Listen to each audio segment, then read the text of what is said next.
everybody, Susan Marcoux here, discussion forum 2, and I'll be answering the questions regarding Sherry Turkle's TED Talk, Connected but Alone. I will be using my notes, so it just is easier for me. What stood out to me in all 3 of our assignments this week was the idea of creating personal time to be alone and the benefits of self-reflection in those times. The priority to create time, downtime, and alone time is slipping from our culture because of our constant connectedness to our phones and other avenues of social media. You really have to think about when are we totally alone and we, put our devices away and really spend time alone in self-reflection. Our habitual use of electronic devices is changing our ability to cultivate solitude, and consequently, we are missing out on some of the psychological development and some of the social benefits of spending time alone in self-reflection. Turkle believes that adolescents are at risk of never even learning this in the first place, so that is a scary thing. Sherry Turkle addresses this phenomenon in her TED Talk as well as her book. She talks about how we have developed a false sense of relationship through the use of electronic devices. She says that even though most of the time we are connected electronically, we can still feel lonely. And she believes that this scenario can lead to an unhealthy sense of isolation. Turkle suggests that we need to cultivate the capacity for solitude.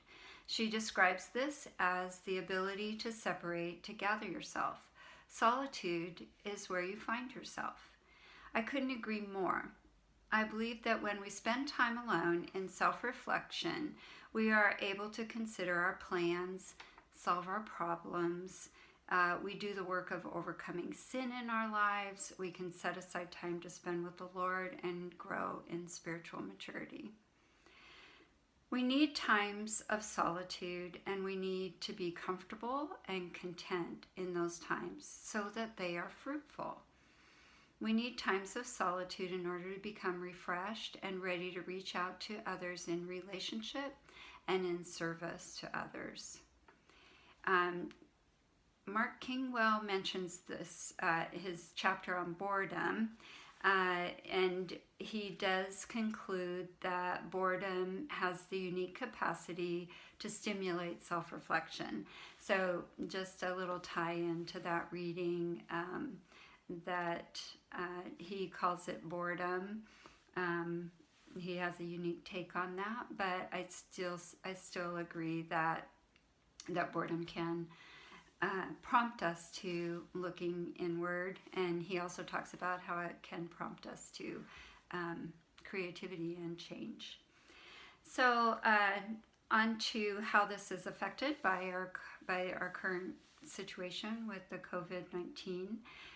We are obviously been given an unusual opportunity to spend time alone in self-reflection because we are staying home more and being self-quarantined. At the same time, I think we would all agree that utilizing social media is a blessing during this time. We are able to stay connected with friends and family. We can reach out and check up on people to see who might need help.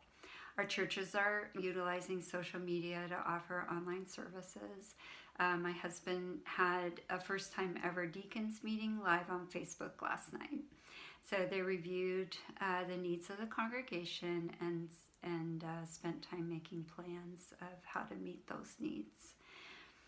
So we are constantly adapting. I wanted to mention that we also are constantly having updates on the news, and we're getting updates on COVID-19 and worldwide statistics, which can be both unsettling and a comfort at the same time. So I'm a bit of a news junkie, so I want to know everything I can get my hands on. So I'm thankful, but it can create anxiety. So again, balance, like we talked about last week. I will also say that I believe as a culture we are at a point of recognizing some of the complicated negative side effects of our social media use. And I don't totally agree with Mark Kingwell in regards to regulating our time on social media. I'm not so sure that that would work.